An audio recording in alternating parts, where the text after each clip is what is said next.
Actually ನೆನ್ನೆ soup ಮಾಡೋಕ್ಕಾಗಿಲ್ಲ, ಇವತ್ತು ತೋರಿಸ್ಕೊಡ್ತಾ ಇದ್ದೀನಿ.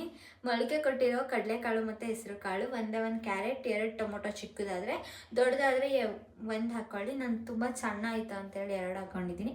ಆ್ಯಕ್ಚುಲಿ ನೆನ್ನೆ ಸೂಪ್ ಮಾಡೋಕೆ ನಂಗೆ ಆಗಲಿಲ್ಲ. ಯಾಕೆ ಅಂತ ಹೇಳಿದ್ರೆ ಚಿಕನ್ ಸುಕ್ಕ ಎಲ್ಲ ಮಾಡಿಬಿಟ್ಟಿದ್ವಲ್ಲ, ಸೊ ಅದಕ್ಕೆ ನಂಗೆ ಹೆವಿ ಆಗಿತ್ತು ಅಂತೇಳಿ ನಾನು ಯಾವುದೇ ರೀತಿ ಸೂಪ್ ತಗೊಳಕ್ಕೆ ಹೋಗಲಿಲ್ಲ.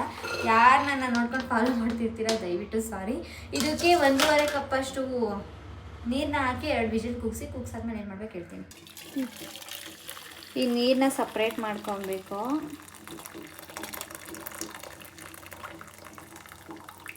ನೀರೆಲ್ಲ ಸಪ್ರೇಟ್ ಆದಮೇಲೆ ಫುಲ್ ಕೂಲ್ ಡೌನ್ ಆಗೋದಕ್ಕೆ ಬಿಡಿ, ಹಂಗೆ ಜಾರಿಗೆ ಹಾಕಿದ್ರೆ ಫುಲ್ ಆರ್ಬಿಡುತ್ತೆ. ಸೊ ಅದಕ್ಕೋಸ್ಕರ ಹೇಳ್ತಿದ್ದೀನಿ, ದಿಸ್ ಇಸ್ ಮೈ ಎಕ್ಸ್ಪೀರಿಯನ್ಸ್.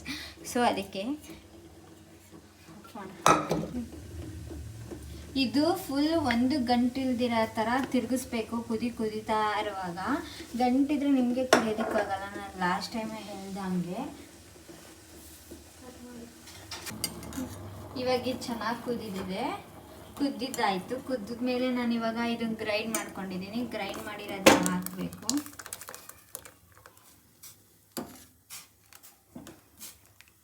ಇದು ಕೂಡ ಚೆನ್ನಾಗಿ ಕುದಿಬೇಕು. ಆಫ್ ಮಾಡಿ. ಸಾಲ್ಟ್ ಏನಾದರೂ ಕಡಿಮೆ ಆಗಿದ್ದರೆ ಸ್ವಲ್ಪ ಸಾಲ್ಟ್ ಹಾಕ್ಕೊಳ್ಳಿ. ಸಾಲ್ಟ್ ಹಾಕಿದಾದ್ಮೇಲೆ ಇದು ಇನ್ನೊಂದು ರೌಂಡ್ ಕುದಿಬೇಕು. ಕುದ್ದಿದ್ದಾಗಿದ ತಕ್ಷಣ ಒಂದು ಸ್ವಲ್ಪ ಮ್ಯಾಗಿ ಮಸಾಲ, ಪೆಪ್ಪರ್ ಪೌಡರ್, ನಿಮ್ಗೆ ಏನಾದರೂ ಖಾರ ಬೇಕು ಅಂತ ಹೇಳಿ ಬೇಡ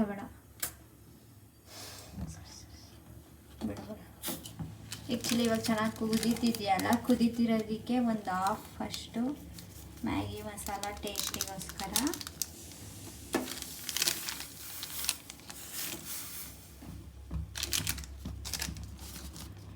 ಸ್ವಲ್ಪ ಪೆಪ್ಪರ್ ಪೌಡರ್. ನಿಮ್ಗೇನಾದರೂ ಖಾರ ಬೇಕಂತ ಹೇಳಿದ್ರೆ ಖಾರದ ಪುಡಿ ಹಾಕ್ಕೊಳ್ಳಿ. ನಮ್ಗೆ ಅಷ್ಟೊಂದೇನು ಸ್ಪೈಸಿ ತಿನ್ಬೇಕು ಅನಿಸ್ತಿಲ್ಲ ಇವತ್ತು. ಸೊ ಅದಕ್ಕೋಸ್ಕರ ನಾನು ಇಷ್ಟನ್ನು ಹಾಕ್ಸಿ ಚೆನ್ನಾಗಿ ಕುದಿಸಾದ್ಮೇಲೆ ಸಿಗ್ತೀನಿ.